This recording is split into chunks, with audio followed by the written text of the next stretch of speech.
بسم اللہ الرحمن الرحیم۔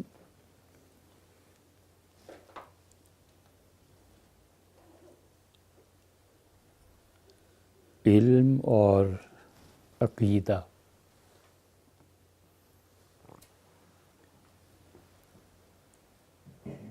یہ دونوں چیزیں ایسی ہیں کہ جن کے نہایت گہرے اثرات انسانی شخصیت پر ثبت ہوتے ہیں۔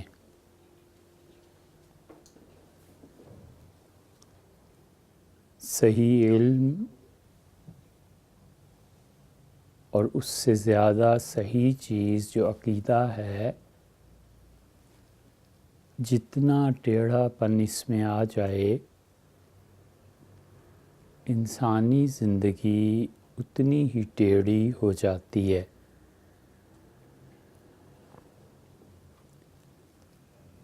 اس لیے اللہ تعالیٰ کی معرفت یہ علم کی انتہا ہے، اور ہر وہ علم جس کا نتیجہ اللہ کی ذات اور اس کی معرفت نہیں ہے، وہ بندے کے درمیان اور اللہ کے درمیان حجاب ہے۔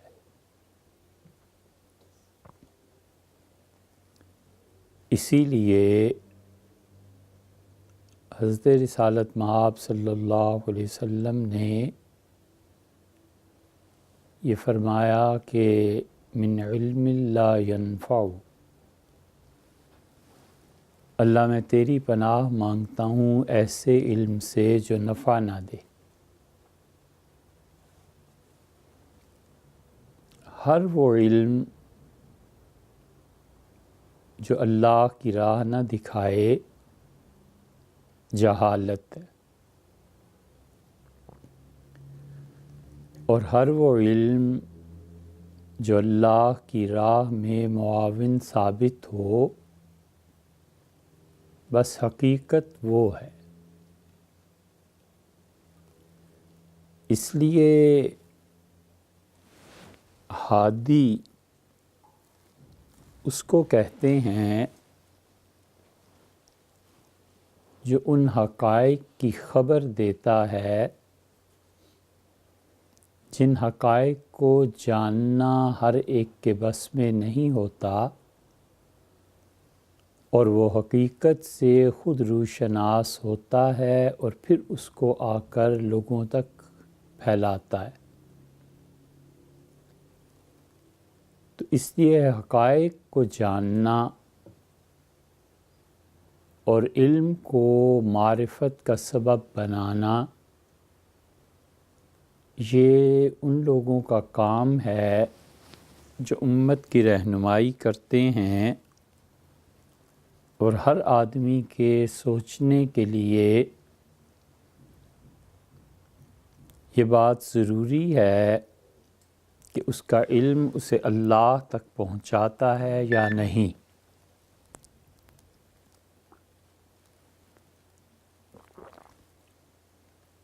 ایک سائنٹسٹ ہے، وہ علم حاصل کرتا ہے اور اس علم کے ذریعے وہ اللہ تک پہنچتا ہے، اور اسے یہ احساس ہوتا ہے کہ میں جتنا بھی پڑھ لکھ گیا ہوں، اس سے آگے اور بھی میدان ہیں۔ کسی نے کسی بڑے آدمی سے پوچھا، شاید نیوٹن سے، اور ہمارے ہاں ادھر بولی سینا وغیرہ سے، تو انہوں نے کہا کہ ساری عمر میں بس اتنا پتہ ہے کہ ہم ساحل پہ سیپ ان سے کھیلتے رہے، اور علم کا سمندر بہت دور ہے۔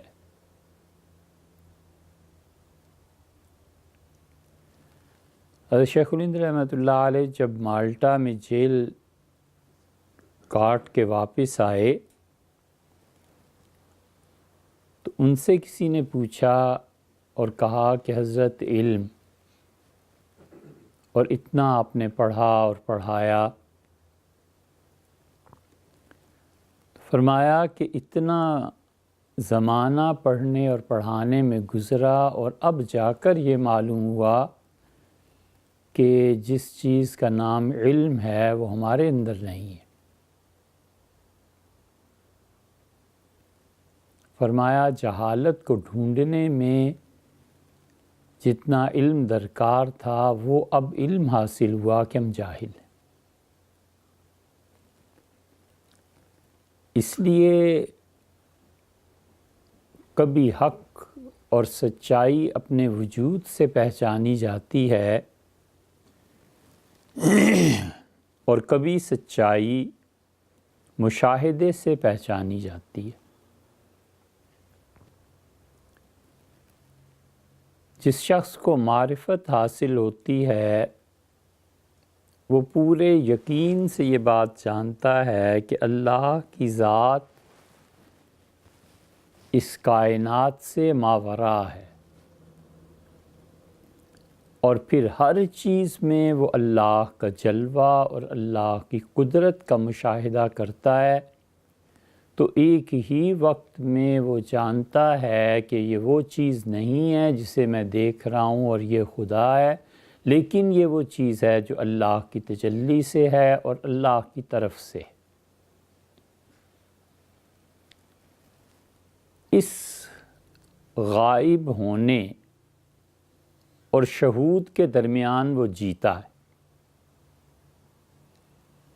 اور عمر بھر اللہ کی معرفت جو اسے حاصل ہوتی ہے وہ ان دائروں میں چل کر اس کی انتہا تک پہنچتا ہے۔ دیرستان اگر آپ نے سنا ہو،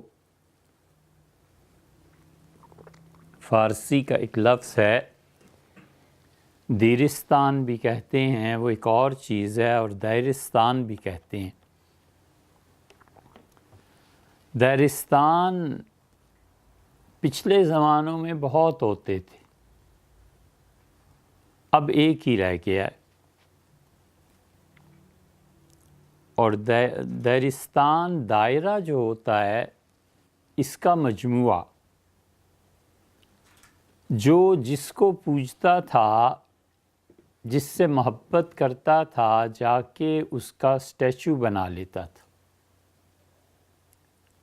اور اسٹیچو کے اور پوجنے والے کی اپنی شخصیت، ان دونوں کے باہر وہ ایک دائرہ کھینچ دیتا تھا، اور عبادت کرنے جب جاتا تھا تو وہ اپنے دائرے میں داخل ہو کر اس کی عبادت کرتا رہتا تھا۔ نبی کریم صلی اللہ علیہ وسلم نے بھی دائرہ کھینچا تھا۔ یہ قدیم زمانے میں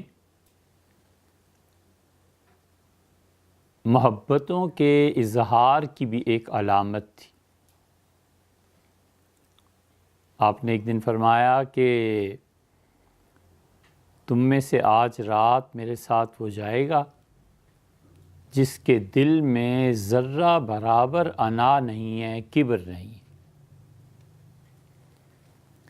اب یہ کون کہتا کہ میرے دل میں ذرہ برابر انا نہیں ہے، کبر نہیں ہے؟ تو آپ نے خود اٹھے اور عبداللہ ابن مسعود رضی اللہ عنہ کو اٹھایا اور فرمایا یہ ایسا شخص ہے جس کے دل میں رتی برابر اپنے وجود کا کوئی تصور نہیں ہے۔ حقیقت میں خالص تنہائی بھی ایسے ہی آدمی کو ملتی ہے، وگرنہ اپنا وجود برقرار رہے اور اللہ کی ذات کو بھی مانتا رہے تو یہ تنہائی نہیں ہے، یہ دو ہیں، ایک اللہ کی ذات ہے اور ایک خود یہ ہے۔ اس لیے جب سالک حیرت کے مقام تک پہنچتا ہے اور اللہ سے شب و روز کی گفتگو کا عادی ہو جاتا ہے تو پہروں کبھی کبھی اللہ سے بات کرتا رہتا ہے اور اس عالم کی کوئی خبر نہیں رہتی، تو یہ صوفیہ کے ہاں استغراق بھی کہلاتا ہے کہ لیٹا ہوا ہے، اب وہ اور اللہ اس کے درمیان گفتگو ہے اور وہ اس گفتگو میں کسی کا دخل پسند نہیں کرتا۔ استحضار، حضوری، اللہ کے ہاں ہر وقت بیٹھے رہنا، یہ وہ دائرستان ہے، ایک دائرہ ہے جس میں اس نے اپنے آپ کو مقید کیا ہے، اور محبت کا یہ وہ دائرہ ہے جس میں وہ کسی کی مداخلت پسند نہیں کرتا کہ اپنے معبود کو پوجتا رہے، عرض و نیاز کرتا رہے۔ اس عالم میں جب وہ اپنی ذات سے بھی گزر جاتا ہے اور پہروں اللہ کے علاوہ کوئی نہیں ہے، تو یہ خالص تنہائی ہے۔ اس لیے محبوب جو ہوتا ہے نا، وہ در حقیقت کیا ہے، وہ واحد نشانی بن جاتا ہے عاشق کے لیے، اس کا محبوب واحد نشانی بن جائے، بس یہ ہے اللہ کا عشق، اللہ تعالیٰ کی محبت اس پہ اتنی غالب آ جائے کہ لوگ اسے دیکھ کر اللہ کو یاد کرنے لگیں، تو یہ اپنے محبوب کی واحد نشانی ہے۔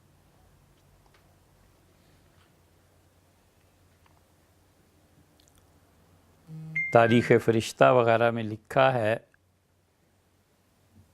کہ حضرت نظام الدین اولیاء رحمۃ اللہ علیہ کے ہاں لنگر اور سب چیزوں کی تقسیم دوپہر تک ہو جاتی تھی، جو چیزیں آتی تھیں، اور اگلا جو وقت تھا اس کی تقسیم پھر اگلے دن ہو جاتی تھی۔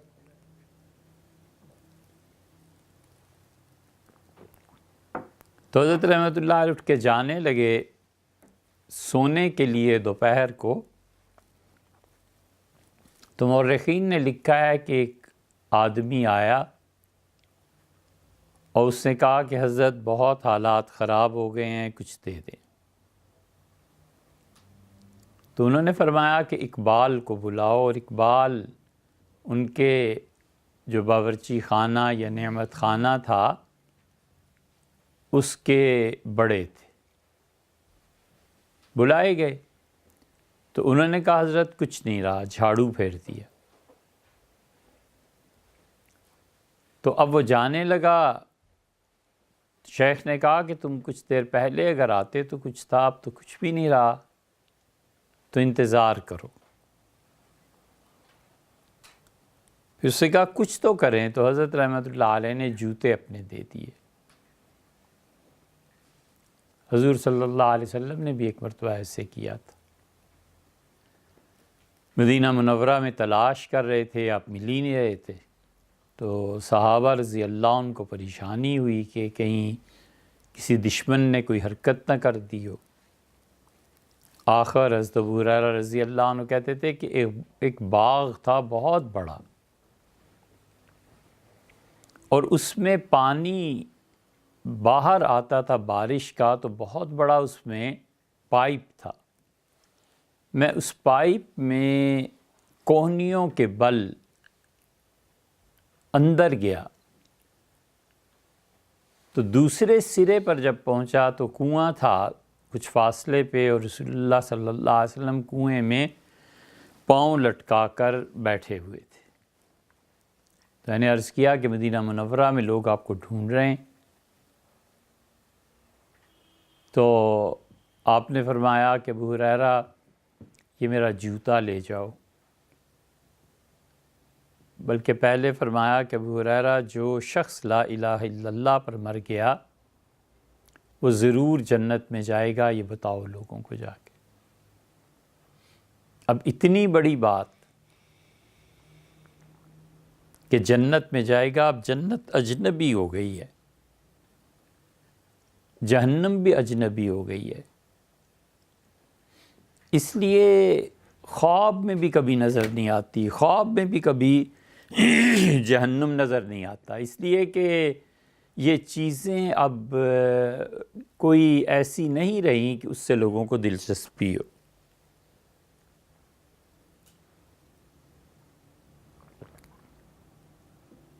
تو جب وہ جانے لگے، بہت بڑی خوشخبری تھی، تو رسول اللہ صلی اللہ علیہ وسلم نے اپنا جوتا دیا اور فرمایا کہ یہ لے جاؤ تاکہ لوگوں کو یہ نشانی ہے، معلوم ہو کہ یہ میں نے ہی کہا ہے۔ تو جوتا لے کے جب گئے تو ان کا نصیب کہ پہلا شخص جو انہیں ملا سیدنا عمر رضی اللہ عنہ تھے۔ وہ جوتا بھی پہچان گئے، ساری بات انہوں نے بتائی کہ اندر تشریف فرما ہے، تو ان کا یہ ان کا مجھے یہ کہا گیا ہے، ان کا بالکل نہیں، واپس چلو۔ اور جا کے عرض کیا کہ اللہ کے رسول بات آپ کی ہر طرح برحق ہے، لیکن لوگوں نے اگر یہ سن لیا تو عمل چھوڑ دیں گے کہ جنت تو جانا ہی جانا ہے، اب عمل کی کیا ضرورت ہے۔ حضور صلی اللہ علیہ وسلم مسکرائے اور فرمایا اچھا ٹھیک ہے۔ تو حضرت نے جوتے دے دیے۔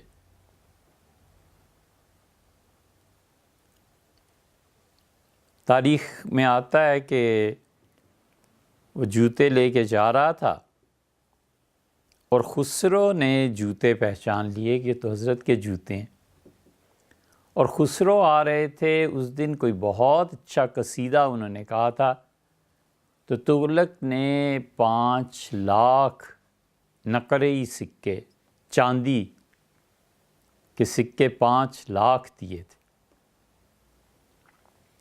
خسرو نے اس سے پوچھا کہ بھئی یہ جوتے کہاں سے اور کدھر سے آ رہے ہو؟ تو اس سے کہا یہاں سے آ رہا ہوں، اور میں تو اپنی پریشانی میں گیا تھا تو وہاں سے کچھ ملا نہیں، تو حضرت نے اپنے جوتے دے دیے۔ میں پھر اسے کہا آپ خریدیں گے؟ کہا دے دو۔ اس نے کہا کتنی قیمت دو گے؟ انہوں نے کہا 5 لاکھ ہیں فی الحال۔ تو بڑا حیران ہوا، اور 5 لاکھ ظاہر ہے اس کے لیے بہت بڑی چیز تھی۔ وہ دیے اور جوتے لے کے خانقاہ میں پہنچے، اور حضرت سے کہا، ہنسے اور بہت بہت زیادہ، اور کہا حضرت آج ہے کامیابی کا سودا، آپ کے جوتے لے کے جا رہا تھا، میں نے 5 لاکھ میں خرید لیے، اور یہ شکر ہے 5 لاکھ پہ مان گیا، اگر وہ کہتا جو گھر میں رکھا ہے اور جو کچھ اور بھی ہے وہ بھی دے دو تو سب کچھ دے دیتا، کوئی حرج نہیں تھا۔ اسی لیے حضرت ان سے کہتے تھے خسرو سے کہ سب سے جی بھر جاتا ہے، کبھی کبھی اپنی جان سے تنگ آ جاتا ہوں لیکن تم سے تنگ نہیں آتا۔ اللہ کی محبت اور اس سے ملنے کا شوق اور اس کی دید، جب یہ چیزیں غالب آتی ہیں تو اس کے لیے کوئی ظاہری مظہر چاہیے ہوتا ہے، کہ اپنی محبت کا اظہار کرنا پڑتا ہے یا کہنا پڑتا ہے، تاکہ وہ جو بغیر دید کے بن دیکھے کی محبت نے جو غلبہ پا لیا ہے نا، اس میں کچھ تو چیز پتہ چلے، کچھ تو ہو۔ حضرت شیخ پہ بھی یہ ہو گیا تھا، وہاں زکریا صاحب رحمۃ اللہ علیہ، اور شیخ کے محبوب جو بن گئے تھے اور بہت محبت کا اظہار فرمایا مولانا یوسف صاحب رحمۃ اللہ علیہ پہ، مولانا یوسف مطالعہ لندن میں۔ تو محبوب جو ہوتا ہے اصل میں وہ اس کی واحد نشانی یہ عاشق رہ جاتا ہے جس کو دیکھ کے اس کی یاد آتی ہے۔ تو ابن مسعود رضی اللہ عنہ کو کہا کہ تم ایسے آدمی ہو جس میں کوئی کسی قسم کی بڑائی نہیں ہے، میرے ساتھ چلو۔ لے گئے اور رات کو انہیں صحرا میں بٹھایا اور دائرہ ان کے گرد کھینچا اور فرمایا عبداللہ کچھ ہو جائے اس دائرے سے باہر نہیں نکلنا۔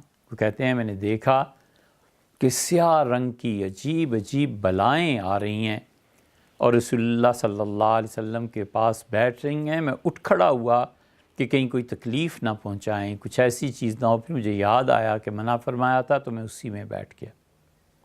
پھر تشریف لائے اور پھر کہا کہ یہ جنات تھے جو اللہ کا دین سیکھنے کے لیے آئے تھے۔ اسی رات میں وہ بڑا مشہور قصہ پیش آیا تھا کہ رسول اللہ صلی اللہ علیہ وسلم نے وضو کرنا تھا اور وضو کے لیے انہیں ابن مسعود رضی اللہ عنہ نے کیا چیزیں پیش کی۔ فقہ کی کتابوں میں یہ بحث ہے۔ اس لیے دائرستان فارسی میں دائروں کے مجموعے کو کہتے تھے، اور اسی سے دائرہ فارسی زبان میں خانقاہ کے معنی میں چلا گیا، اور اصل لفظ یہ خانگاہ تھا، بادشاہ کی جگہ۔ گاہ مقام، خان کا مقام، بادشاہ کا مقام۔ تو دائرستان میں محبت کرنے والے اپنے محبوب کا اسٹیچو بناتے تھے اور پھر اس کی عبادت کرتے تھے جا کے، اور کسی کو اس دائرے میں داخلے کی اجازت نہیں ہوتی تھی۔ ستاروں کی عبادت کرتے تھے۔ مشتری ایک ستارہ ہے، اس کا ایک دائرستان میں جگہ تھی۔ سورج کا دائرہ بہت بڑا تھا، اس میں بیٹھ کے وہ منتر پڑھتے تھے جو ان کے لوگ بڑے، ان کے پادری، ان کے مولوی، ان کے براہمن انہیں تلقین کرتے تھے۔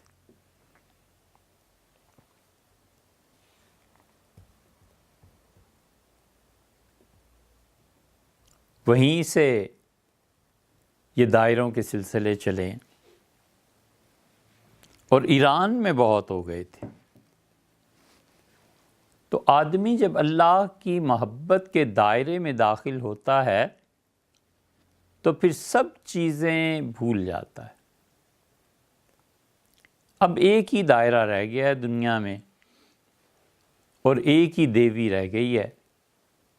سب اسی کی پرستش کو جاتے ہیں، اور اس دائرے نے پوری دنیا ہی کو گھیر لیا ہے، اور وہ ہے مال، پیسہ، دولت۔ بس ساری انسانی زندگی جیسی بہترین چیز کا مرکز دولت کے علاوہ کچھ نہیں رہا۔ اس لیے خالص زہد کہ آدمی بے رغبت ہو جائے دنیا سے، اور دنیا ضرورت کی حد تک رہے اور محبت اس کی نکل جائے، یہ چیز بہت نایاب ہو گئی ہے۔ اور اگر انسان اس پہ محنت کرے اور اللہ کی نشانی بن کر دنیا میں رہے، تو اس زمانے میں ایسے فرد کا وجود غنیمت، کیونکہ وہ اپنی سچائی کے ساتھ قائم رہتا ہے، اور اس سچائی کو خریدا نہیں جا سکتا۔ جو مرضی قیمت لگا لو، وہ اپنی سچائی کو چھوڑتا ہی نہیں۔ وہ جو اسے اللہ تعالیٰ کی معرفت حاصل ہوتی ہے تو اس میں وہ کسی سے ڈرتا نہیں ہے، خوف دل سے نکل جاتا ہے۔ اور اللہ کی معرفت، حدیث میں جو چیزیں آئی ہیں، جہاں تک ان روایات کا تعلق ہے جہاں رسول اللہ صلی اللہ علیہ وسلم نے فرمایا کہ لم یشم، وہ سونگھ بھی نہیں سکے گا جنت کی خوشبو۔ تو جنت کی خوشبو کے نہ سونگھنے کا مطلب یہ ہے کہ وہ اس لائن پر چل ہی نہیں سکے گا۔ جس شخص نے یہ راستہ اپنا لیا، اس راستے کے بعد اس کے لیے کوئی اور راستہ کھلا ہوا نہیں رہے گا۔ پھر اللہ تعالیٰ کی معرفت کی وہ وادیاں جن میں سالک چلتا ہے، ان وادیوں کی سیر سے محروم ہو جاتا ہے، کیونکہ وادی اس جگہ کو کہتے ہیں جسے دیکھنے کے لیے، پوری طرح اس کی صورت دیکھنے کے لیے بلندی ضرورت۔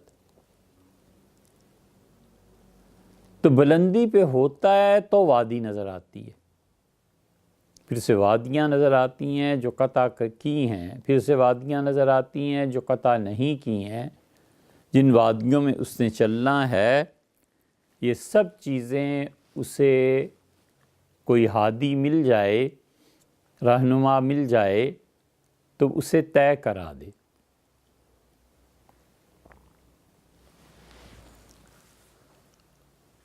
اللہ تعالیٰ اس راستے کو طے کروا دیتا ہے جذب سے۔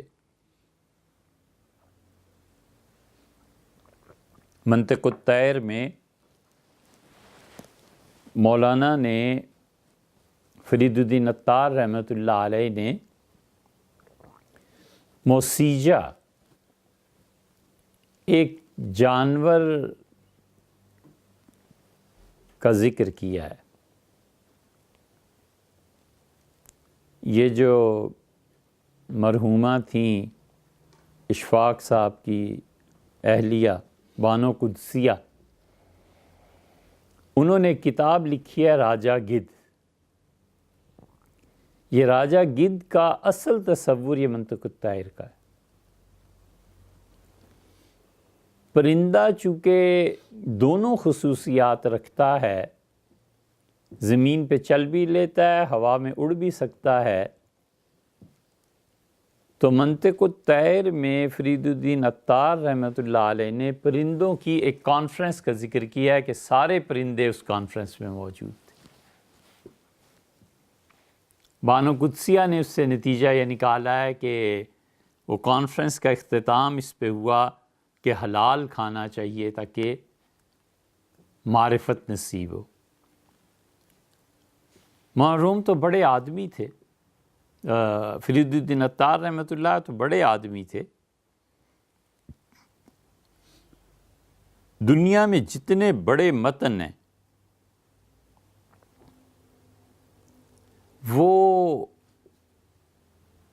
بھرے پڑے ہیں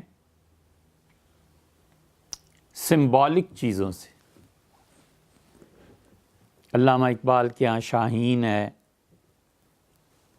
فرید الدین عطار رحمۃ اللہ علیہ کے ہاں سیمرغ ہے۔ اب وہ سیمرغ کا کیا ترجمہ کریں؟ سیمرغ ایک پرندہ ہے، موسیجہ ایک پرندہ ہے۔ جو کچھ مولانا نے لکھا ہے اس سے پڑھنے سے سمجھ میں آتا ہے کہ سیمرغ کہیں کوہقاف کے پیچھے رہتا ہے، روس کے پیچھے جو پہاڑ ہے کوہقاف، اس کے بھی پیچھے رہتا ہے۔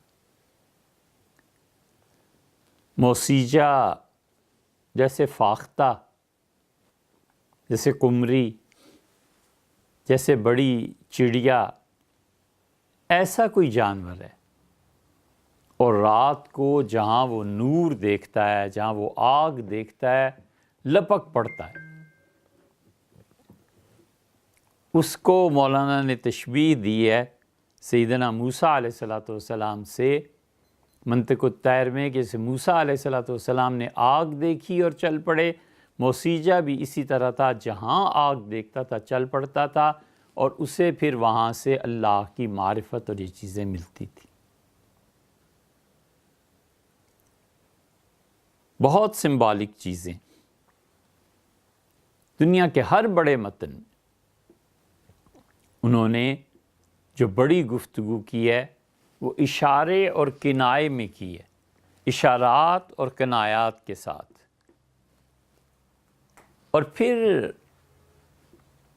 وہ پرندے اٹھ کھڑے ہوتے ہیں جب ہدہد آتا ہے، تو کہتے ہیں کہ تم ہدہد بھی ہو اور ہادی بھی ہو۔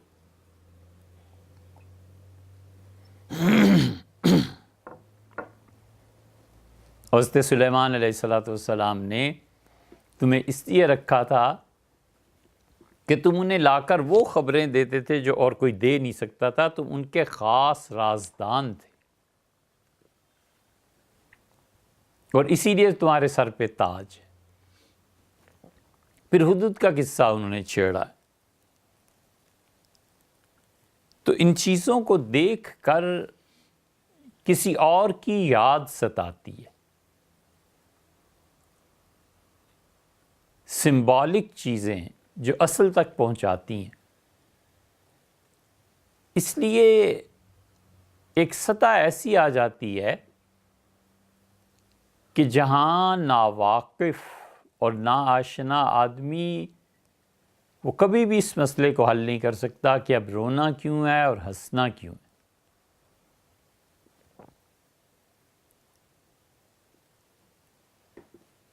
حضرت شاہ عبد القادر صاحب رائے پوری رحمۃ اللہ علیہ کے انتقال سے پہلے اسی مرض میں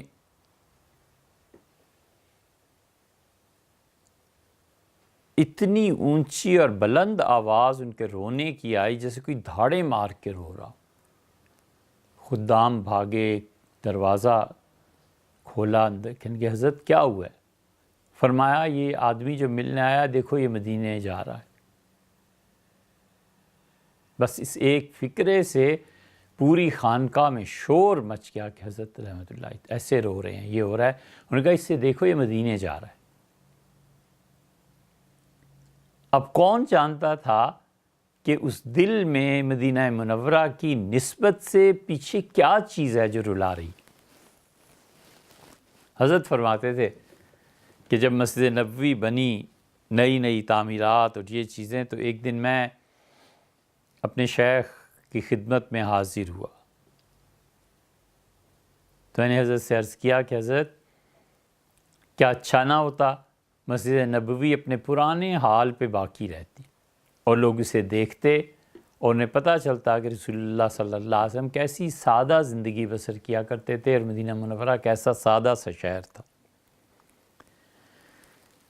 تو ایک دم سے حرکت ہوئی اور صحیح طرح اٹھ کے بیٹھ کے، اور فرمایا علی میاں سونے کی اینٹیں یہاں لگیں اور چاندی کے محراب بنے اور ہیرے جڑیں اس مسجد میں، دنیا میں جتنی بھی رونقیں پائی جاتی ہیں انہی کے دم سے تو ہیں۔ تو مولانا ابوالحسن ندوی رحمۃ اللہ فرماتے مجھے بعد میں خیال آیا کہ ان عارفین کے دل کس مقام پر فائز ہوتے ہیں اور کتنا بلند مقام ہوتا ہے ان کی معرفت کا، کہ میں نے جو کچھ عرض کیا اسے کس چیز سے تبدیل کیا۔ تو اس لیے آدمی کا علم اگر اسے اللہ تک نہیں پہنچاتا تو یہ ناقص ہے۔ ڈاکٹر ہے اور وہ اپنے علم کی بنیاد پر اللہ تک پہنچتا ہے اور قدرت کے تصرفات دیکھتا ہے کہ میں نے دوا دی تھی، اتنی بڑی چیز ہٹ گئی، اتنا تغیر پیدا ہو گیا، کسی نے غلط دوا دے دی تھی، اس کی وجہ سے یہ نظام سارا برباد ہو گیا، بگڑ گیا، تو اسے اللہ کی معرفت حاصل ہوتی۔ ہر وہ علم جو اللہ کی شناسائی فراہم نہیں کرتا وہ جہالت ہے، اور ہر وہ عقیدہ جو انسان کی اخلاقیات کو نہیں بناتا یہ عقیدہ بیکار ہے۔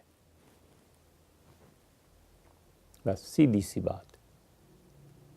کوئی مسلمان ایسا نہیں ملے گا، مزدور سے، ان پڑھ جاہل سے پوچھ لو کہ قیامت آئے گی یا نہیں، ہر کوئی مانتا ہے قیامت آئے گی، لیکن اس عقیدے کا کیا کریں جب وہ جھوٹ بولتا ہے؟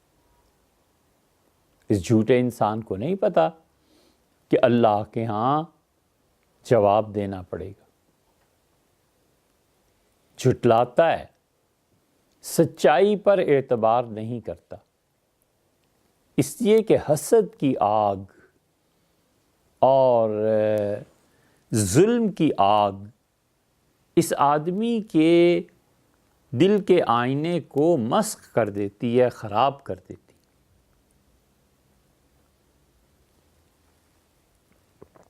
کتنے بلند پایا اور کتنے بڑے لوگ تھے یہ کہ امام شافعی رحمۃ اللہ علیہ نے کہا، میں نے زندگی بھر کسی شخص سے جو مناظرہ کیا ہے تو اس سے پہلے میرا دل برابر اور مناظرے کے درمیان بھی میں دل سے دعا مانگتا رہا کہ اللہ اگر حق میرے مخالف کی زبان پر ہے تو مجھ پر بھی کھول دے، اور اللہ اگر حق ادھر کو ہے تو اے پروردگار عالم اس پہ کھول دے۔ اتنا بے نفس ہو جائے کوئی آدمی کہ سچائی مقصود رہے اور درمیان سے اپنی ہستی، اپنا وجود، یہ سب چیزیں مٹ جائیں۔ اس لیے حق کو تلاش کرنے کے لیے، سچائی کو تلاش کرنے کے لیے تمام چیزوں سے کہیں بلند ہونا پڑتا ہے، اور اللہ کا قرب، اس میں اظہار اپنی شخصیت کا، ادراک اور علم، ان تینوں چیزوں کی نفی اور اثبات سے آدمی گزرتا ہے۔ علم ہوتا ہے کہ میں ایک انسان ہوں، اور وہ علم کیا ہے؟ بائیولوجیکل ہے کہ میرا ایک وجود ہے، اور پھر اس وجود کی نفی کرتا ہے جب وہ خودی کے مقام پہ آتا ہے۔ پھر ادراک ہے، پہچانتا ہے، اور پہچاننے میں اللہ کی قدرت کے مقابلے میں اپنے عجز کو اور اللہ کے علم کے مقابلے میں اپنی جہالت کو پہچانتا ہے، کیونکہ اشیاء اپنی ضد سے بھی پہچانی جاتی ہیں۔ پتھر ہے موم کے مقابلے میں، رات ہے دن کے مقابلے میں۔ پتھر ایسی چیز ہے جس میں انجذاب نہیں ہے، جذب نہیں کرتا، اور پروڈکشن بھی نہیں ہے، کوئی چیز اس کے اندر سے بھی نہیں آتی۔ پتھر دل جو لوگ ہوتے ہیں انہیں نہ اللہ کے کلام سے، نفع بخش باتوں سے فائدہ پہنچتا ہے کہ اسے جذب کر لیں، وہ صلاحیت نہیں ہوتی، اور خود ان سے پانی پھوٹے یہ بھی نہیں ہوتا۔ اسی لیے اللہ تعالیٰ نے فرمایا کہ اوشدہم قسوہ، یہ ان کے دل جو آپ کے مخالفین ہیں پتھروں سے بھی زیادہ سخت ہیں، کیونکہ بعض پتھر ایسے ہوتے ہیں جن میں پانی پھوٹ پڑتا ہے، اور بعض پتھر ایسے ہوتے ہیں جو اللہ کے خوف سے گر جاتے ہیں، یعنی ان میں بھی یہ حس ہوتی ہے اللہ کی ذات کی، معرفت کی۔ اسی لیے فرمایا کہ اگر اس قرآن کو ہم پہاڑ پہ نازل کرتے تو ریزہ ریزہ ہو جاتا۔ اس پہاڑ میں اتنی حس تو تھی، بسا اوقات حق کے مقابلے میں جب آدمی آتا ہے تو اس کا دل پتھر اور اس سے بھی سخت کر دیا جاتا ہے، بالکل مر جاتا ہے دل، اور وہ کسی سچائی کو قبول کرنے کو تیار نہیں ہوتا۔ اسی لیے اللہ تعالیٰ نے فرمایا کہ وَإِذَا تَوَلَّى فِي الْأَرْضِ، اور جب اللہ انہیں زمین میں حکومت دیتا ہے،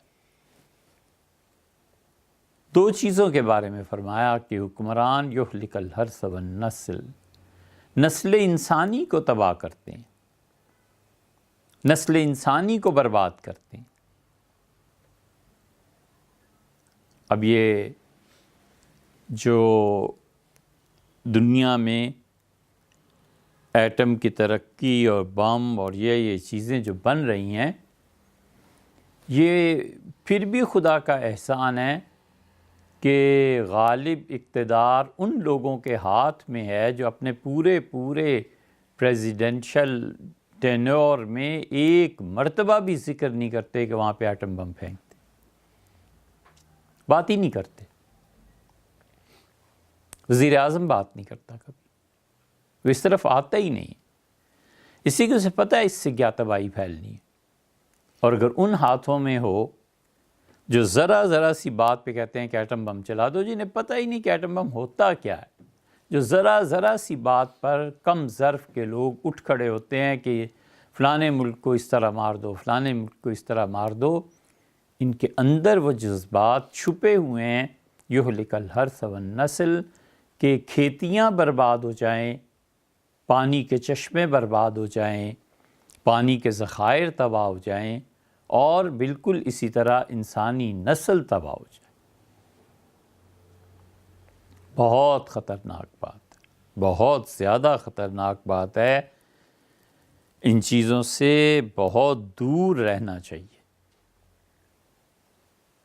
نتیجہ اس کا یہ نکلے گا کہ اسلام کی تبلیغ رک جائے گی، داعی اللہ اور دعوت اللہ کا کام رک جائے گا۔ اللہ کی طرف بلانا، اللہ کی طرف دعوت دینا، اس کے لیے ضروری ہے کہ ماڈلز موجود ہوں، اور اسلامک سوسائٹی اب ماڈلز کے معاملے میں ختم ہوتی جا رہی ہے۔ ایسے صاف کردار کے لوگ موجود ہوں کہ جن کو دیکھ کر اللہ کی یاد آئے۔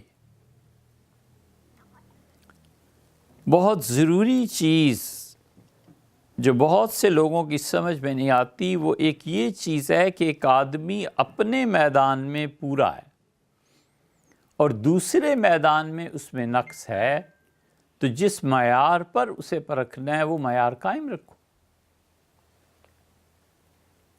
ایک ڈاکٹر ہے اور عین ممکن ہے، بالکل ممکن ہے، اسے پتہ ہی نہیں ہوگا، اس سے کوئی جا کے پوچھے کہ ڈاکٹر صاحب اتنے بائی اتنے کی چھت ڈالنی ہے، کتنا سریا اور کتنا سیمنٹ اور کتنی بجری اور کتنی ریت،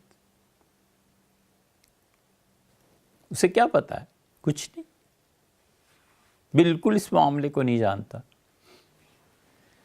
ایک انجینئر سے جا کے کوئی کہے کہ ہارٹ اٹیک ہو گیا ہے اور آپریشن کرنا ہے، آپ بتائیں، تو انجینئر کو کیا پتا ہے کہ کیسے آپریشن کرنا ہے؟ ایسے ہی تصوف جس چیز کا نام ہے وہ اخلاقیات کی بلندی ہے۔ اب اس میں یہ ڈھونڈنا کہ ان اخلاقیات کی بلندی کے ساتھ ساتھ اس کا علم کتنا ہے، کچھ نہیں۔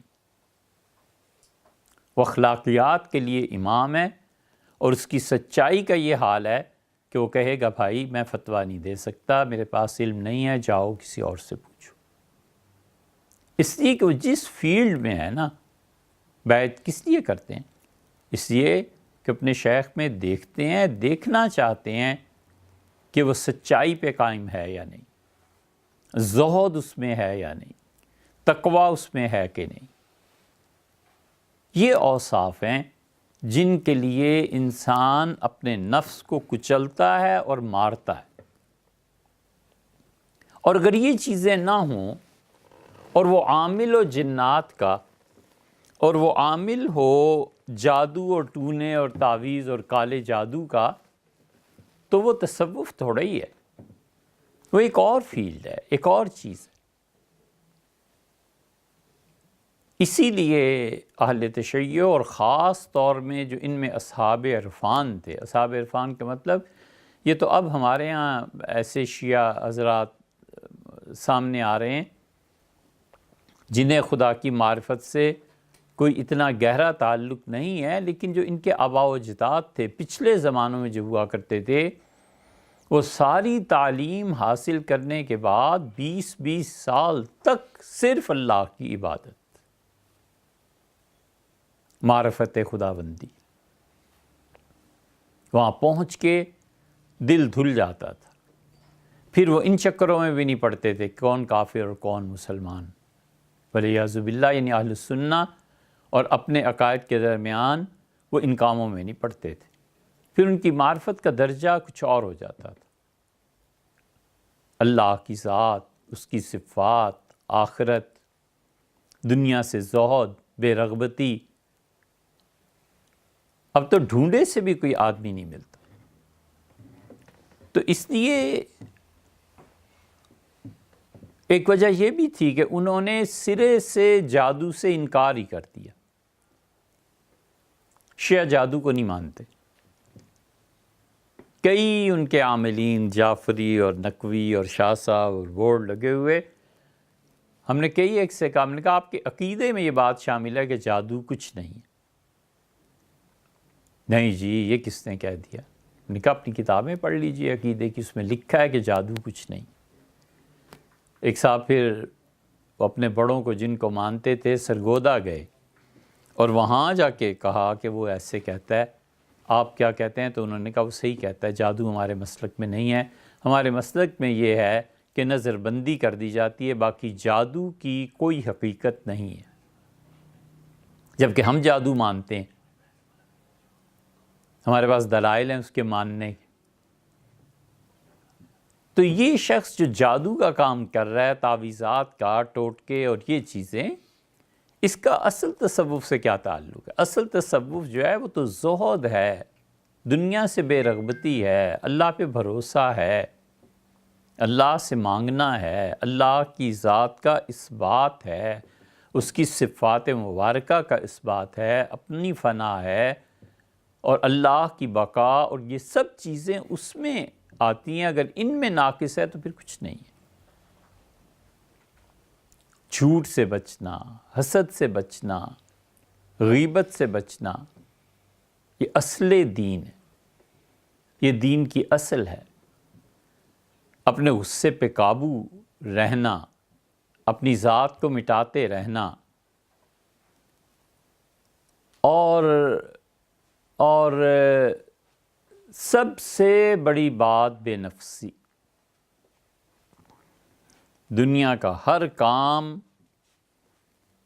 اس لیے کرنا کہ اس میں کوئی غرض نہیں ہے، اور آخرت کا ہر کام کرنا کہ اس میں اپنی غرض ہے کہ اللہ کی معرفت اور اللہ سے تعلق نصیب ہوگا۔ یہ دو لفظوں میں خلاصہ ہے۔ دنیا پوری بے غرضی کے ساتھ، کوئی لے لے، کسی کو مل جائے۔ آدمی جب اس مقام پہ پہنچتا ہے تو پھر علامہ اقبال کے بقول گفتائے او گفتائے اللہ بود، گرچہ از حلقوں میں عبداللہ بود، کہ اس کا کہنا اللہ کا کہنا ہو جاتا ہے، اگرچہ ظاہر میں یہ شخص جو کچھ کہہ رہا ہے وہ اپنی زبان سے کہہ رہا ہے، لیکن حقیقت میں اللہ کی طرف سے۔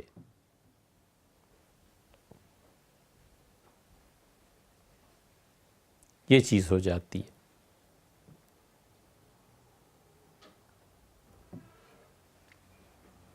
بہت چیزیں ایسی ملیں گی۔ مولانا ابوالحسن علی ندوی رحمۃ اللہ علیہ فرماتے تھے کہ ایک دن خانقاہ میں ہم تھے رائے پور میں، اور پاکستان جانے کا ذکر آیا کہ پاکستان چلتے ہیں۔ تیاری ہو گئی تھی ساری، اور حضرت رحمۃ اللہ علیہ نے نماز کے لیے، ظہر کے لیے جانا تھا، ظہر کے بعد روانگی تھی، ہم لوگ بھی ساتھ جا رہے تھے، دلی یا امرتسر کچھ فرمایا تھا، وہاں تک ہم نے جانا تھا۔ تو چلتے چلتے فرمایا کہ موم رکھ لیا تھا، وہ پاؤں پھٹ جاتے تھے نا، تو اس میں موم ڈال دیتے تھے تاکہ پانی وضو میں نقصان نہ دے۔ تو ہم نے عرض کیا کہ حضرت وہ تو نہیں رکھا گیا، وہ رکھ لیتے تو پھر کام آ جاتا۔ معمولی سی بات تھی، چلے گئے، نماز ظہر کی سب نے پڑھی، اور جب ہم مسجد سے باہر نکلے تو دیکھا ایک شخص ڈلا ایک اٹھا کر لا رہا ہے، اور حضرت کو دیا کہ حضرت یہ آپ کے لیے تحفے میں، ہدیے میں لایا ہوں۔ حضرت رحمۃ اللہ فرمایا یہ کیا ہے؟ ان کا حضرت موم لایا ہوں۔ اب بھلا بتاؤ، موم بھی کوئی ایسی چیز ہے جو کسی کو کوئی دیتا ہو، ہدیے میں پیش کرتا ہو؟ یہ چیز ہے۔ کامل اللہ پہ توکل اور بھروسہ ہو جاتا ہے، کامل اللہ سے ہونے کا یقین ہو جاتا ہے۔ آدمی اسباب اس کی تلاش نہیں چھوڑتا، لیکن اللہ تعالیٰ اس کے کام کرتا رہتا ہے۔ اور یہ جو فرمایا نا وَيَرْزُقْهُ مِنْ حَيْثُ لَا يَحْتَسِبُ، اور اللہ اس کے کام وہاں سے کر دیتا ہے جس کا اس کے وہم و گمان میں بھی نہیں ہوتا، یہ اللہ کی کفالت ہے۔ بہت تفصیلی مضمون ہے، لیکن یہ جتنے بھی صوفیاء ہیں، اگرچہ ان میں عبادت کی کثرت بھی تھی، بعض میں علم کی کثرت تھی، ہر ایک کا اپنا اپنا رنگ ہے۔ رنگ جو ہوتا ہے یہ اظہار کی قوت ہے، ظہور ہے لیکن کثیف ہے، اور رنگ کے مقابلے میں جو بو ہوتی ہے یہ ظہور ہے لیکن لطیف ہے۔ حضور صلی اللہ علیہ وسلم نا کہ وہ جنت کی خوشبو بھی نہیں پا سکے گا، تو اس کا مطلب یہ ہے کہ جنت کا جو وجود ہے اس کا کم سے کم اظہار خوشبو کی صورت میں ہوگا، وہ یہ بھی نہیں سونگھ سکے گا۔ جنت کا رنگ دیکھنا جو ظہور کی، ظاہر ہونے کی کیفیت کی ایک اتھارٹی ہے، ایک سند ہے، وہ تو بہت دور ہے۔ بو، سراغ، نشانی، رہنمائی۔ اسی لیے صوفی کا جو وجود ہوتا ہے وہ جب فنا ہوتا ہے تو وہ فنا بھی تعمیری ہے، کمال تک نہیں نہ پہنچتا جب تک اس کی فنا سے تعمیر حاصل نہ ہو جائے۔ ایک فنا ہے مٹ جانا، آدمی آیا دنیا میں سے گزرا چلا گیا، مر گیا، کچھ جانتا بھی نہیں کون ہے کون نہیں، کوئی اس سے فائدہ بھی نہیں بظاہر پہنچا۔ ایک آدمی ہے جس کی تعلیمات سے، جس کی روحانیت سے صدیوں لوگ فائدہ اٹھاتے ہیں، یہ اس صوفی کا فنا ہے، اور اس فنا میں تعمیر ہے۔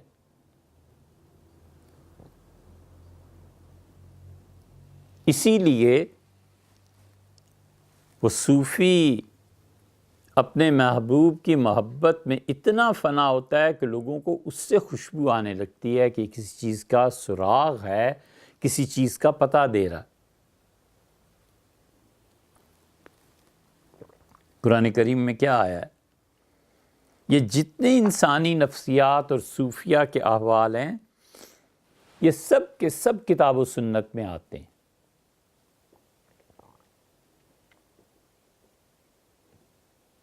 وہ خسرو اور حضرت نظام الدین اولیاء رحمۃ اللہ علیہ کے جو قصہ ہے تاریخ میں ایک جگہ آتا ہے کہ خسرو نے اس راستے میں اس شخص کو روک لیا اور کہا کہ تم کون ہو؟ تو اس نے بتایا فلاں جگہ کا۔ تو تاریخ میں آتا ہے کہ انہوں نے کہا میں نے اس لیے تمہیں روکا ہے کہ تم سے میرے شیخ کی خوشبو آتی ہے، کوئی نہ کوئی بات ضرور ہے تم میں، کیا مسئلہ ہے؟ اس نے کہا میں ابھی خانقاہ سے آ رہا ہوں۔ اب یہ جو پڑھے گا مذاق اڑائے گا، اس کا تصوف کا منکر ہے نا، وہ کہے گا یہ کیسے، یہ اس کے کیا مطلب ہے؟ اور جب خدا کی کتاب کو پڑھے گا تو پھر اس کو پائے گا کہ اس نے کہا انی لاجد ریح یوسف، مجھے یوسف علیہ السلام کی خوشبو آ رہی ہے۔ جب حدیث پہ آئے گا اب وہ کیا ہے؟ انہوں نے کہا کہ میرے والد کے چہرے پہ میرا یہ کرتا لے جا کر ڈال دینا اور ان کی بصارت واپس آ جائے گی۔ اب بھلا بتاؤ کہاں جائے؟ پھر وہ حدیث پہ آ جائے گا۔ حدیث میں جب پڑھے گا کہ حضرت عثمان رضی اللہ عنہ بچہ ان کا جب ان کی خدمت میں پیش کیا جاتا تھا نہلا دھلا کے تو اسے سونگتے تھے۔ تو کسی نے کہا امیر المومنین آپ کیوں سونگتے ہیں؟ تو انہوں نے کہا تھا کہ اس کی خوشبو میرے روح میں بس جائے اور اسے اگر کبھی تکلیف پہنچے تو مجھے بھی تکلیف پہنچے۔ اب یہ اتنے بلند حقائق ہیں کہ صحابہ کرام رضی اللہ عنہ ایسے نہیں تھے کہ ایک ایک حقیقت پہ بیٹھ کے وہ لیکچر دیتے لوگوں کو، بس جو حاصل تھا نا وہ حاصل تھا، خالص گھی ان کے پاس تھا، تو اب کسی کو تھوڑے ہی کہتے تھے کہ دیکھو اس طرح خالص گھی بنتا ہے، ایک مقام حاصل ہے، اس کے مطابق کام ہو رہا ہے، بس ٹھیک ہے۔ اپنی ذات کا اخفاء اور اللہ کا ظہور، یہ ان کا شیوا تھا۔ محبوب کی خوشبو، اسے محسوس کرنا، دل کا اس کی طرف مائل ہو جانا، یہ سب ایسی چیزیں ہیں جو یعنی حقارت نہیں ولیعذ باللہ، لیکن صوفیہ کے ہاں اتنی معمول کی چیزیں ہیں جیسے بچوں کا کھیل ہے، اور جو منکر ہے اسے یہ اعتبار ہی نہیں آتا کہ یہ کیا ہے، اعتراضات کرتے ہیں۔ رودکی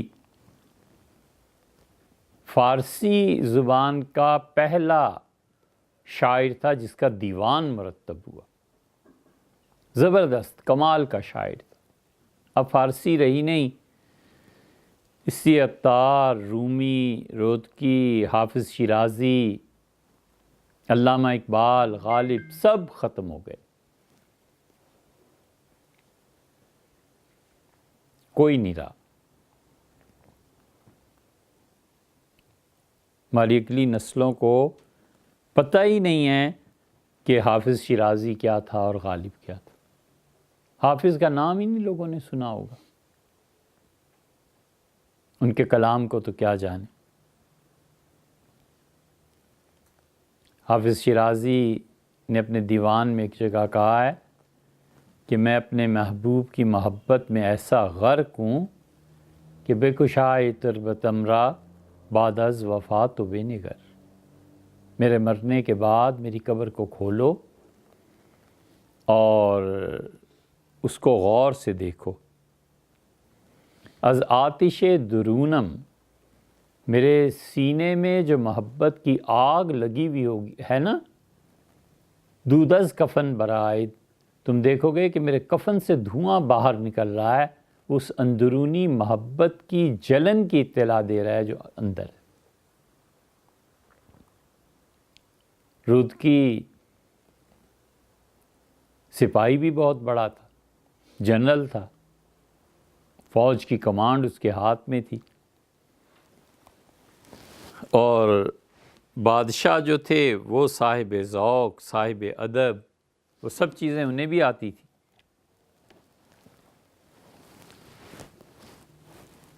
ایک جنگ ہوئی اور بادشاہ سلامت چلے گئے، فتح پائی تو وہیں بیٹھ گئے۔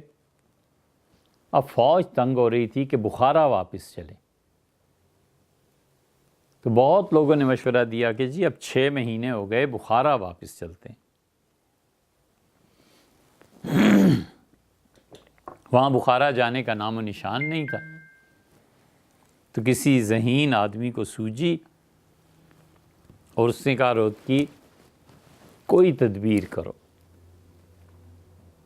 بادشاہ سلامت، ان کے ادب کا ذوق زندہ ہے،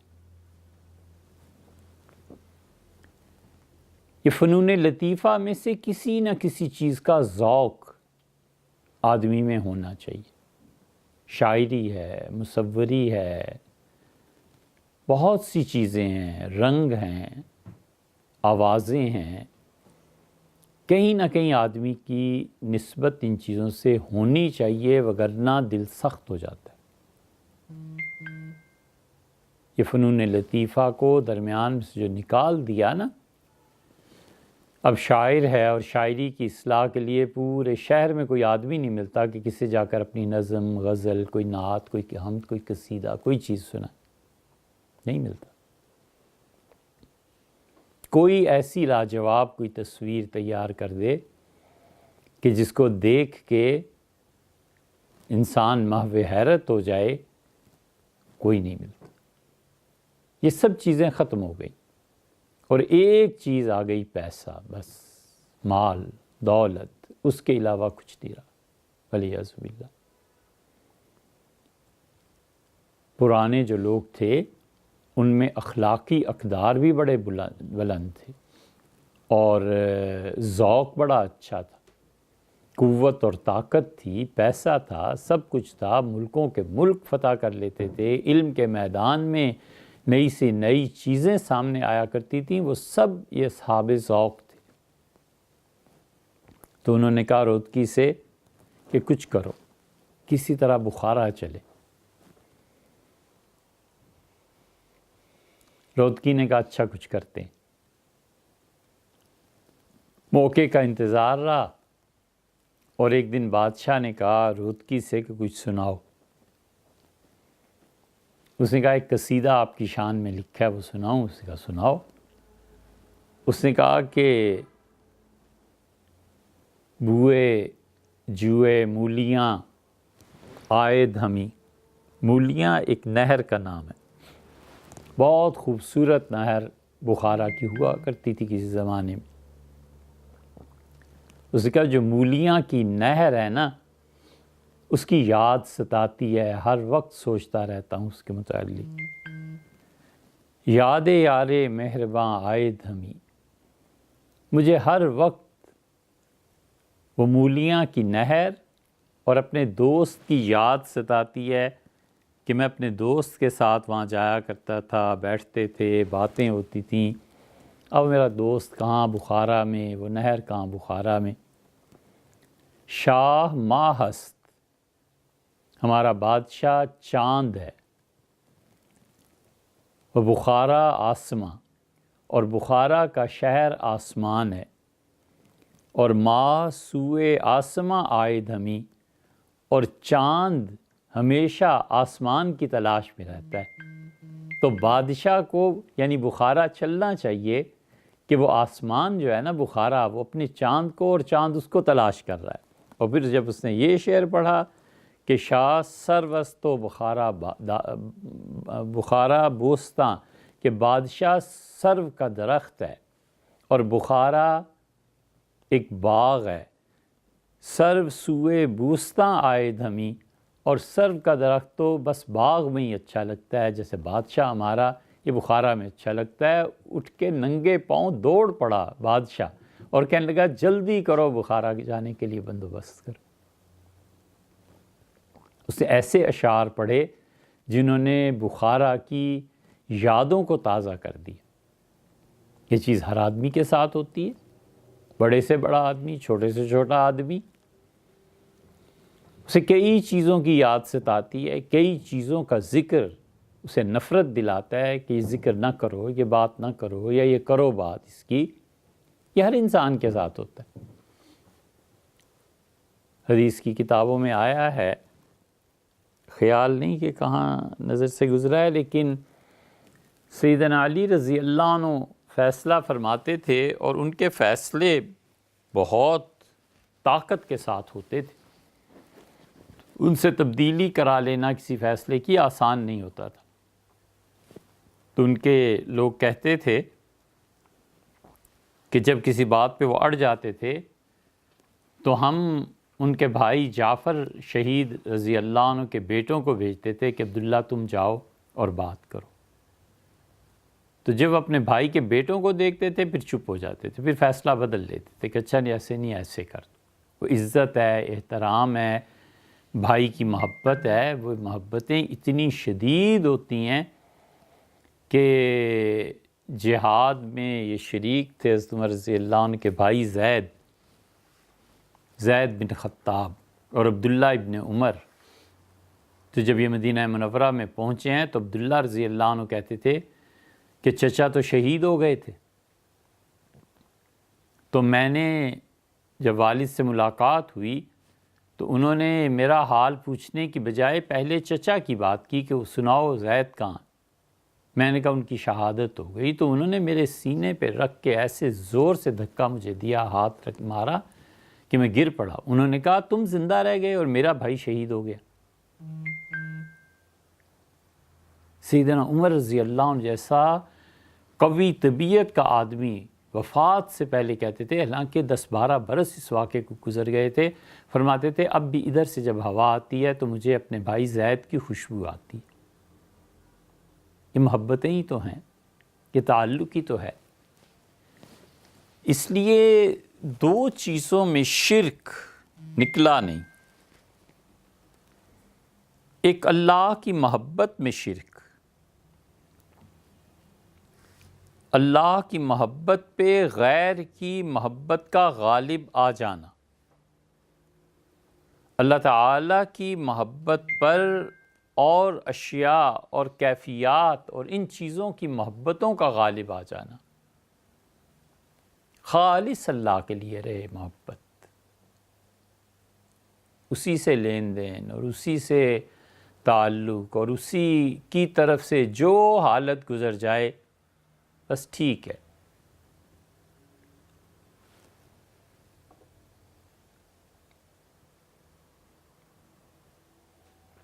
ہر او کے ہاں سلطان بود، ہر وہ شخص جو بادشاہ ہو جائے، او ہر چه خواہد آن بود، جو وہ چاہتا ہے وہی ہوتا ہے۔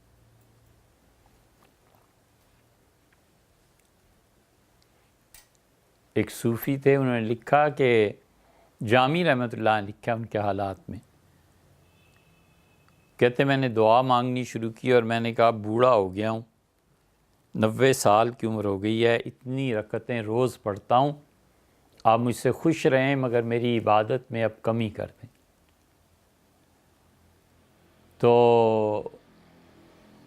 ایک دن مجھے جواب ملا اور فرشتوں نے کہا کہ جو عبادت کرتے ہو نا اس سے 1.5 گنا زیادہ آپ کرو۔ میں نے کہا میں نے تو کمی کی درخواست کی تھی۔ انہوں نے کہا وہ کہتے ہیں اب وقت قریب ہے ملنے کا، اس لیے آن شان سے ہمارے یہاں آؤ، یعنی 100 پڑھتے تھے تو اب 150 پڑھو۔ وہ ہر چه خواہی آن بود، اللہ جو چاہتا ہے بس وہی ہوتا ہے۔ پھر دیکھے، سنے، سمجھے، غور کرے اور زبان بند رکھے کہ سب اللہ کی طرف سے ہے، کل کل من عند اللہ، کہ یہ سب چیزیں ان تمسس کا حسنۃ، اور اگر آپ کسی اچھی کیفیت اچھی حالت میں ہو تو ان منافقوں کو بڑا برا لگتا ہے، اور اگر آپ پر کوئی تنگی ایسی حالت آ جائے تو یہ بڑے خوش ہوتے ہیں۔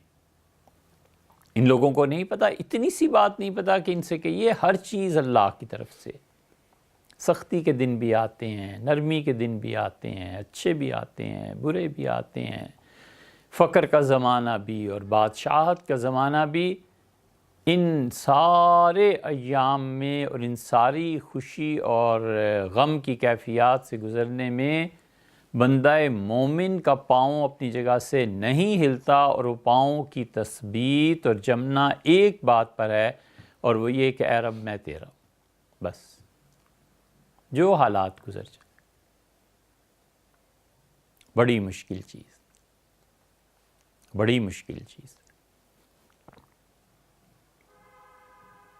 ہم جو بار بار اپنے حضرات کا ذکر کرتے ہیں، وجہ یہ نہیں ہے کہ وہ کوئی ان کی شخصیت کو کوئی بت بنانا ہے، پروپیگنڈا کرنا ہے، لیکن آخری دور میں ایسے لوگ، ان کا وجود غنیمت تھا۔ حضرت عبد القادر صاحب رائے پوری رحمۃ اللہ علیہ کو فالج ہو گیا، اور حضرت کہتے تھے فالج کا اتنا طویل دور گزرا، اٹھانا بٹھانا، نماز کے لیے لے جانا، معذوری، پھر اس سے زیادہ تکلیف شدید پیشاب کی ہوگی۔ مسجد میں نماز ہے، کھڑے بیٹھے ہیں کرسی پہ، اور جلدی مجھے لے کے چلو، جلدی چلو مسجد ناپاک نہ ہو جائے، اور پھر کچھ بھی نہیں۔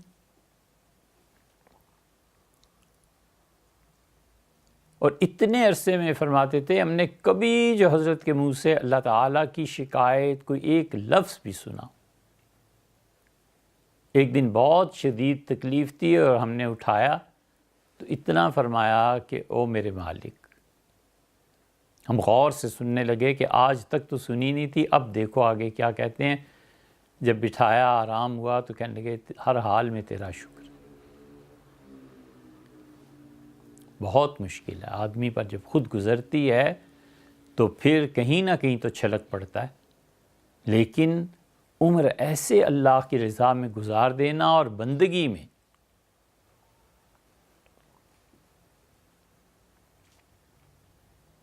سکرات کا پتہ نہیں، ہم تو نہیں کہہ سکتے یہ کہ وہ پیغمبر تھا، لیکن اس کے حالات ایسے تھے۔ اب جو چیزیں آہستہ آہستہ سامنے آتی ہیں ان سے اندازہ ہوتا ہے کچھ چیزوں کا. شرک اس سے ثابت نہیں ہے، اب تک تو نہیں ملا. ایک نے اپنے شاگردوں سے کہا کہ اس شہر میں سب سے زیادہ جو بد زبان عورت ہے اس سے شادی کرنی. انہوں نے کہا فلاں جگہ ایک ہے، وہ گالیاں دیتی ہے اور بہت بد زبان ہے. فرمایا یہی ٹھیک ہے، اور سقراط سے اس کی شادی ہوگی. اس نے سقراط سے کہا کہ تم کیوں شادی کرنا چاہتے ہو آخر مجھ سے؟ کہنے لگا کہ قوت ضبط کو آزماؤں. 71 سال کا تھا جب اس کی موت ہوئی. کہنے لگا کہ زندگی بھر جو ضبط اور کرنے کی قوت ہے نا، برداشت کی، غصہ نہ کرنے کی، اس کو آزمانا چاہتا ہوں کہ اس میں پورا اترتا ہوں کہ نہیں اترتا. حضرت مرزا مظہر جان جانا رحمۃ اللہ علیہ کے یہاں بھی یہی تھا.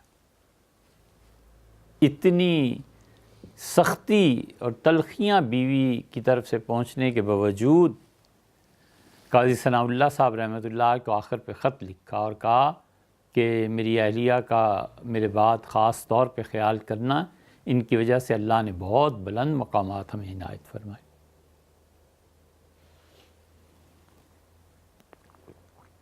حضرت مرزا مظہر جان جانا رحمۃ اللہ علیہ نے سلسلہ نقشبندیہ کے جنہیں اول مؤسس قرار دیتے ہیں، پہلی ہستی یعنی سیدنا ابو بکر رضی اللہ عنہ، ان کی شان میں قصیدہ لکھا ہے.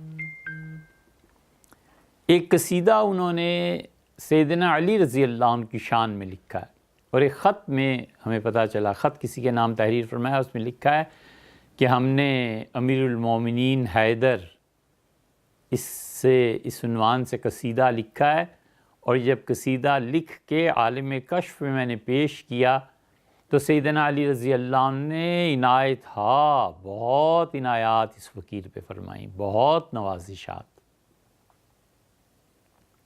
کوئی 25-30 سال تو ہو گئے اس قصیدے کو ڈھونڈتے ہوئے.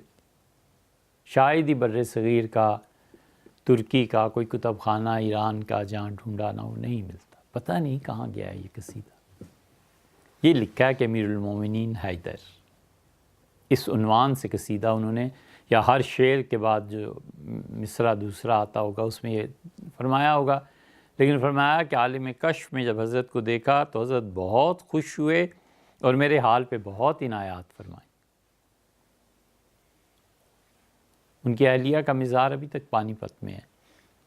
حضرت قاضی صاحب رحمۃ اللہ علیہ کا جہاں مزار ہے، قاضی ثناء اللہ پانی پتی رحمۃ اللہ علیہ کا، اسی احاطے میں ان کی بھی تدفین ہوئی ہے. جانے کا موقع ملا، دیکھتے رہے سب چیزیں. تو یہ تفویض ہے، تفویض کا مقام ہے. فرعون نے اپنی ساری طاقت، قوت، سب چیزوں کا اظہار کر دیا، اور وہ مومن آدمی نے کہا وہ فوض امری الی اللہ، میں اپنا کام اللہ کے حوالے کرتا ہوں. یہ تفویض جو ہے نا، اللہ کے حوالے کر دینا، دعا سے کبھی کبھی آدمی مایوس ہو جاتا ہے. اس وقت دعا کی عدم قبولیت میں مایوسی کی بجائے تفویض پہ چلے جانا چاہیے. ایک گر ہے. دعا سے آدمی کبھی کبھی مایوس ہو جاتا ہے کہ میں تو اتنا کچھ کہتا رہا، میری کوئی سنی نہیں، میری بات ہی نہیں، میرا کام ہی نہیں ہو رہا، یہ نہیں ہو رہا، یہ نہیں ہو رہا. اس سے جو طبیعت میں مایوسی پیدا ہوتی ہے نا، اس مایوسی کا علاج یہ ہے کہ تفویض میں چلا جائے کہ اچھا نہیں مانتے نہ مانے، نہیں سنتے ٹھیک ہے، ان کی مرضی. میں اپنے سارے کام اللہ کے حوالے کر دی. اللہ تیرے حوالے، جو چیز بہتر ہے وہ ہو جائے گی، جو چیز بہتر ہے وہ کر دے.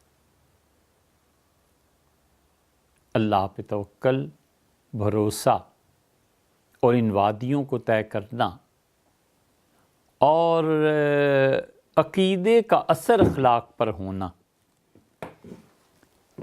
ہر وہ علم جو اللہ کی معرفت نہ دے وہ جہالت ہے، اور ہر وہ عقیدہ جو اخلاق میں تبدیلی پیدا نہ کرے نا، بیکار ہے.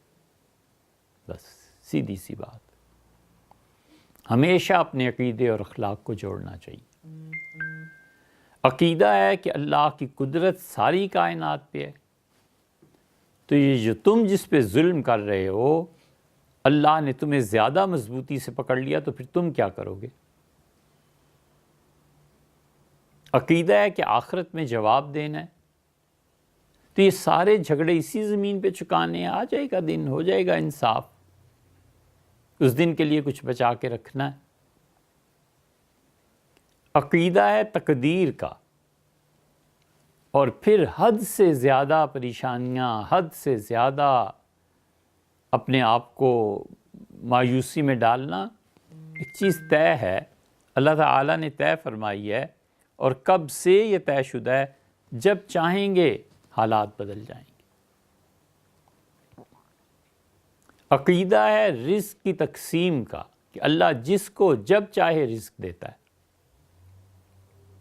کوشش کرے، لیکن کوشش کے کامیاب نہ ہونے پر دل گرفتہ ہو جانا، اتنی پریشانی کہ وہ آدمی نماز روزے سے بھی جاتا رہے، یہ بندگی نہیں ہے۔ بندگی یہ ہے کہ مایوسی کی بجائے پھر اس پہ چلا جائے کہ یہ ان کی طرف سے ہے، ابتلا ہے، آزمائش ہے، یا میرے گناہوں کی سزا ہے تو مجھے توبہ کر لینی چاہیے، اور آزمائش ہے تو نکل جائے گی، آزمائش کسی دن ٹھیک ہو جائے گی۔ جتنے عقائد ہیں، اگر ان کا اثر انسان کے اخلاقیات پر نہیں ہے تو اس کا مطلب ہے کہ وہ محض ایک لکھی ہوئی بات ہے، بس اس سے زیادہ کچھ نہیں۔ اللہ حافظے کا ایک موضوع ہے جسے حافظے نے اپنی گرفت میں رکھا ہوا ہے کہ اللہ تعالیٰ ہے، عملی زندگی پر اس کا کوئی اثر نہیں ہے۔ تو ایک آدمی جو کہتا ہے اللہ نہیں ہے اور ایک جو کہتا ہے اللہ ہے، دونوں میں پھر فرق کیا ہے؟ وہ کہتا ہے اللہ نہیں ہے، جو مرضی کرے۔ ایک کہتا ہے اللہ ہے، اس کے باوجود کہتا ہے جو میں چاہوں گا ہوگا۔ تو یہ میں کو اللہ کے مقابلے میں لا کے جو شرک کر رہا ہے، اللہ کے ساتھ محبت میں شرک، یہ ختم نہیں ہوتا، اور اللہ کے ساتھ حکم میں شرک نہیں ختم ہوتا۔ زمین اللہ کی، بندے اللہ کے، اور حکم کسی اور کا۔ ہے کوئی جوڑ آپس میں ان چیزوں کا؟ حکم کسی اور کا، حکومتیں کسی اور کی، ان کی اتباع کسی اور کی۔ اسی لیے اللہ تعالیٰ بار بار کہتا ہے مختلف آیات میں مختلف طرح سے کہ وَلَا يُشْرِكْ فِي حُكْمِهِ أَحَدًا، اور اللہ کے حکم میں کسی کو شریک نہ بناؤ۔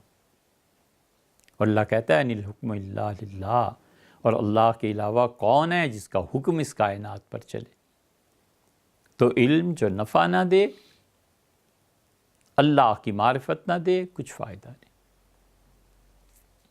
اور عقیدہ جو اخلاق پر اثر انداز نہ ہو، کچھ فائدہ نہیں۔ ہمیشہ اپنے عقیدے کو سوچے اور انسانی اخلاقیات کو سوچے، اور ہمیشہ جو چیزیں پڑھ رہا ہے اس کے پڑھنے سے معرفت الہیہ میں کتنا فائدہ ہو رہا ہے، اس کو سوچنا چاہیے۔